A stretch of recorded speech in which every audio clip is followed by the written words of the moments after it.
जोहर गे सनाम Harish TV लिए को इंगे लबाना दा आसोग करें सनाम को गे बेस बड़ा गे ना पिया और बेस बड़ा गे तान पे बड़े नित दो अंजम टाउन पे संताड़ आदिवासी को साला जो प्राकान खबर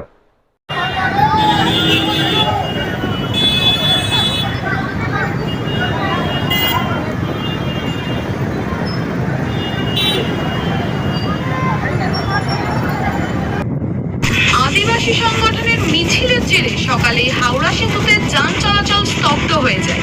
বেলা গড়ানোর পরেও যানজটের সমস্যা পুরোপুরি কাটলো না, উল্টে আটকে পড়া গাড়ির স্রোত কার্যত অবরুদ্ধ করে দিল গোটা মধ্য কলকাতাকে।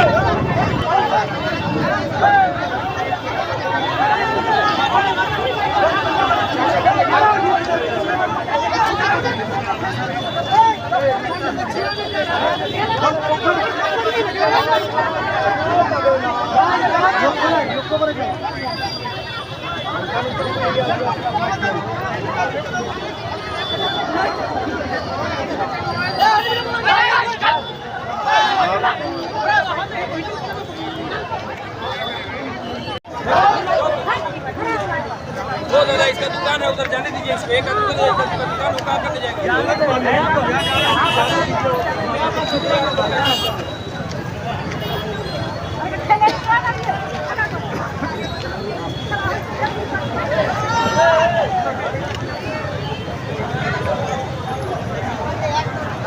लाइन बड़ा भाई लाइन बड़ा थोड़ा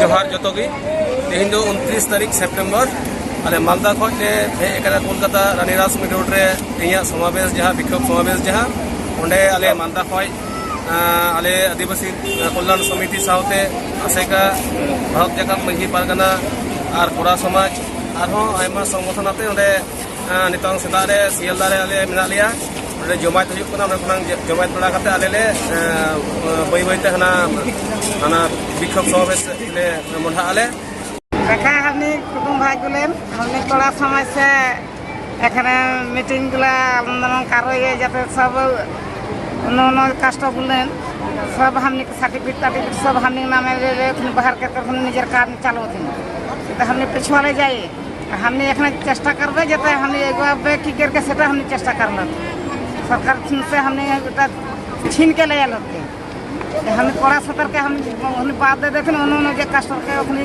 टाका दे दे सर्टिफिकेट गुला अपनी घूस दे दे ले और हमने के पिछुआ दे एखान तक हमें छाड़ दिलिया है कृपया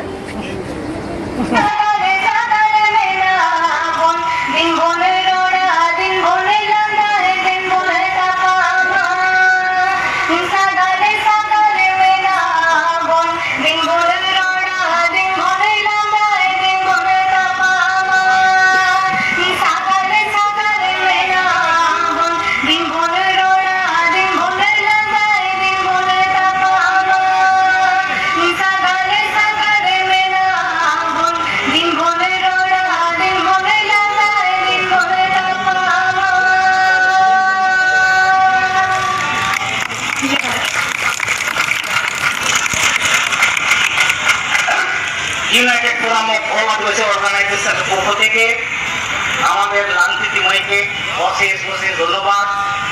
উনি আমাদেরকে গান শোনালেন। তো একটা কথা বলে রাখি, ভারতবর্ষে যত আদিবাসী আছে, বিভিন্ন সংস্কৃতির আছে, বিভিন্ন রুচি আছে, সেই সমস্ত সংস্কৃতিগুলোকে যাতে এক ইয়েতে আনতে পারি, মেলবন্ধন ঘটাতে পারি, এটা আমরা এই সংস্কৃতিটা আমরা প্রদর্শন করি।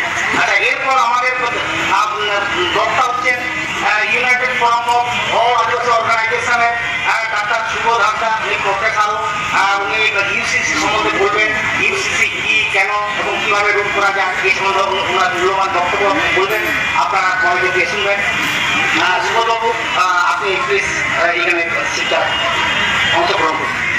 ইউসিসি বিরুদ্ধে আদিবাসীদের ধিক্কার সমাবেশ চলছে, চলবে। ইউসিসি বিরুদ্ধে আদিবাসীদের ধিক্কার ও বিক্ষোভ সমাবেশ চলছে, চলবে। আদিবাসী ঐক্য জিন্দাবাদ। ইউসিসি লিবার্টাড। এই ইউসিসি বিল গো ব্যাক। এই ইউসিসি বিল গো ব্যাক। এই uniforms of civil code go back. We proudly announce that one of our All India leaders, Mr. Dilip Kumar Khan, has now reached to our dais.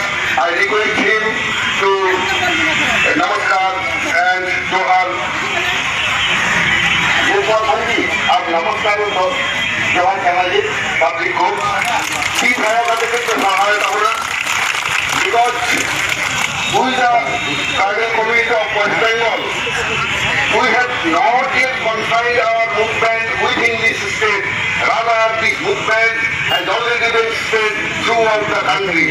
On 6th October 2003, an All India deputation will meet the government of India under leadership of Dilip Kumar Khanji. Dilip Kumar Khanji का नेतृत्व में যে বলার কতগুলো মেরে শেষ করে দিল। আমি তাদের কাছে প্রশ্ন রাখতে চাই, যখন খুলগা মেলায় 294 একর জমিটা ধ্বংস হবে, 294 একরের বনভূমিটা ধ্বংস হবে, 294 একর বনায় পিঁপড়ে থাকে দাদা। আপনি কি জানেন 294 একরটা সব থেকে বড় এলিফ্যান্ট করিডোর? সেই হাতিগুলো যাবে কোথায়? সেখানে আছে নারায়ণ মুরুডুঙ্গি, সেইখানে আছে হাতিমাথান, যেখানে এই আইনের কথায় পরিষ্কার করে লেখা আছে বন সুরক্ষা সংশোধনী আইন 2023, যা 2006 বনাধিকার আইনকে অর্ধেকটাই খর্বরোধ করে দেওয়ার ক্ষমতা রাখে। আমার পূর্বজে অনেক মাননীয় বক্তারা বলেছেন যে এই আইনটা এমনই এক কালা কানুন যা দেখা যায় না, আবার বোঝাও যায় না। সেটা কি লোক নিয়োগ করা হচ্ছে যাতে সেখানে কোন রকম আমাদের যে সংরক্ষণ, সেই সংরক্ষণটা সরকারি ভাবে রাজ্য সরকার বলুন, কেন্দ্র সরকার বলুন, কি সুন্দর উপায়ে চুপচাপ চুরি করে চলেছে। আপনারা দেখুন যে যেসব জায়গায় বিলগ্নীকরণ হচ্ছে, যেসব রাষ্ট্রীয় সংস্থা বিভিন্ন কোম্পানিকে নিয়ে যাওয়া হচ্ছে, আপনারা জানেন কোম্পানি বিলগ্নীকরণ হয়ে যাওয়া মানে সেখানে সংরক্ষণের কোনো পার্সেন্টেজ থাকবে না। তার মানে সেখানে আমাদের কোনো পার্সেন্টেজ নেই। 6% বলুন, সেখানে 7.5% বলুন। আমরা বুঝতে পারছি আমাদের কিভাবে ধীরে ধীরে শুধুমাত্র ভোট ব্যাংকের রাজনীতিতে পরিণত করা হচ্ছে। আমরা জানি বিভিন্ন panchayat office, AC office, DM office, hospital, প্রত্যেকটা জায়গায় কনস্ট্রাকশনাল ভাবে লোক নিয়োগ করা হচ্ছে যাতে সেখানে কোন রকম আমাদের সংরক্ষণের সুবিধা ভোগ করা যায়। আমরা বুদ্ধিমান মানুষ, আমরা উপরে বসে আছি বলে আমরা বিশাল কিছু জানি সেটা নয়। সময়ের সাথে চলতে চলতে বিভিন্ন আন্দোলনে কম মেলাতে এইটুকু শিখেছি, নিজেদের অধিকার, নিজেদের বিচার, নিজেদের ভিক্ষা করলে হয় না, সেটা ছিনিয়ে নিতে হয়। যার জন্য আছে হাজার হাজার মানুষ, লাখে লাখে মানুষ আমাদের এই ঐতিহাসিক রাষ্ট্র এসে উপস্থিত হয়েছেন। আপনারা জানেন আজকে কিছুদিন আগে আমাদের চন্দ্রযান, চন্দ্রের মাটি ছুঁয়েছে, অথচ নাকি বিএসএনএল টাওয়ার পাওয়া যায় না, যার জন্য এয়ারটেল বা জিওটেল কিনতে হয়। সেখানে বিএসএনএল 3,84,000 কিলোমিটার দূরে, সেখানে চন্দ্রযানের সাথে সম্পর্ক করতে পারছে কিন্তু আজকে একটা বিএসএনএল এর কানেকশন নিয়ে বলবেন আমার নেই, বুঝুন পত্রিকা যেখানে সংরক্ষণ থাকবে না সেইভাবে কিভাবে দিনকের মতো ধীরে ধীরে প্রত্যেকটা জায়গা সেখানে শেষ করে দেওয়া হচ্ছে। আমরা জানি আজকে আমাদের অযোধ্যা পাহাড় থেকে যেসব লড়া করে এসেছিল প্রত্যেকজনকে স্কুল সেলাম জানায় যে নিজেদের অধিকারের জন্য তারা দিন রাত প্রাণ করে লড়াই করে চলেছে। আজকে অযোধ্যা পাহাড়ে যখন লক্ষাধিক গাছ কাটা হচ্ছে তখন আপনাদের কলকাতার মুখে দাঁড়িয়ে বলতে চাই এই নাসর স্ট্রিটে মাত্র 62টা গাছ কাটা হয়েছিল, যার জন্য 40 কোটি টাকা জরিমানা দিতে হয়েছিল সেই সেমিস্টার যে হোটেল তৈরি করছিল সেই সংস্থাকে। আজকে দুর্গা প্রজেক্টে যে 8 লক্ষ গাছ কাটা যাবে তাহলে তার ক্ষতিপূরণ কত হবে আপনারা হিসেব করতে পারবেন? আপনারা জানেন এয়ারপোর্টের পাশে যশোর রোডের যখন রাস্তা সম্প্রসারণ হচ্ছিল ওভারব্রিজ তৈরি করা হচ্ছিল, প্রায় 300 গাছ কাটা হয়েছিল। শর্ত ছিল প্রত্যেকটা গাছের এগেন্সে 5টা করে গাছ বসাতে হবে, প্রায় 300 গাছের জন্য 1000 গাছ। তাহলে আজকে এই শিক্ষিত মানুষের কাছে আমি একটা সাধারণ আদিবাসী মানুষের জানতে চাই আজকে ঢুকরা প্রকল্পের জন্য যে গাছ কাটা যাবে তার এগেন্সে কতগুলো গাছ বসানো হবে। আমরা বুঝতে পারছি আমাদের এখানে শুধুমাত্র বোকা ভোটার বানিয়ে রেখে দেওয়া হচ্ছে। আপনারা জানেন যখন বামপন্থী শাসন ছিল সারা পশ্চিমবাংলায় আদিবাসীদের শিক্ষার উন্নতির জন্য সারা রাজ্যে বিশেষ করে 7টা ডিস্ট্রিক্টে ফেডারেল স্কুল চালু করা হয়েছিল, যেগুলোতে Pandit Raghunath Murmu memorial federal school. আপনারা জানেন সেই প্রত্যেকটা জায়গায় আমাদের গরিব আদিবাসী মানুষজনের ছেলেপুলেরা রেসিডেন্সিয়াল হিসেবে পড়াশোনা করছিল, সেখান থেকে ভালোভাবে ইংলিশ মিডিয়াম মাধ্যমে পাস করে বাইরের জায়গায় তারা পড়াশোনা করছিল। কিন্তু আজকে এই 2017 সাল থেকে প্রত্যেকটা ফেডারেল স্কুলের কিন্তু গ্র্যান্ড বন্ধ করে দেওয়া হয়েছে। তার মধ্যে শুধু দিকি করে চলছে পশ্চিম বর্ধমানের টাঙ্গালে কাকসা ব্লকে সব থেকে পিছিয়ে পড়া একটা ব্লক, সেই টাঙ্গালে একটা Pandit Raghunath Murmu memorial English medium চলছে স্কুল। সেখানে কি রাজ্য সরকারের বাধ্যবাধকতায় নয়, সেই সব স্কুলে যেসব ছেলেপুলেরা পড়াশোনা করে তাদের প্রত্যেকের ফ্যামিলি মেম্বাররা 2000 3000 যে যেমন পারে মাসে দিয়ে স্কুল বাঁচিয়ে রাখা হচ্ছে। এখানে আমার সাংবাদিক বন্ধুরা যারা আছেন তাদের বলবো আপনারা ফেডারেল স্কুলের নিয়ে একটা রিপোর্ট তৈরি করুন, দেখান আমাদের রাজ্য সরকার বা সেন্ট্রাল সরকারকে। আমরা বারবার যখন এখানে আওয়াজ তুলেছি যে রাজ্য সরকার কেন ফেডারেল বন্ধ করে দিয়েছে, কেন ব্যাংক বন্ধ করে দিয়েছে, এখান থেকে আমাদের বলা হয়েছে সভাপতি থেকে যে না সেন্ট্রাল গভর্নমেন্ট টাকা দিচ্ছে না। আরে আমরা তো জানি আদিবাসী উন্নয়নের টাকা কোন কোন খাতে কোথায় কোথায় ব্যয় হচ্ছে। খেলা মেলা তো জমে হলো, আদিবাসীরা শুধু ধ্বংসমাদল পেল।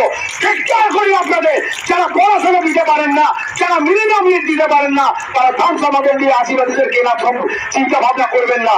কেউ কেউ তো দেখছি আদিবাসীদের একটা বড় পদে বসিয়ে প্রতি গামছা পরে নিজেদের আদিবাসী করতে চাইছে।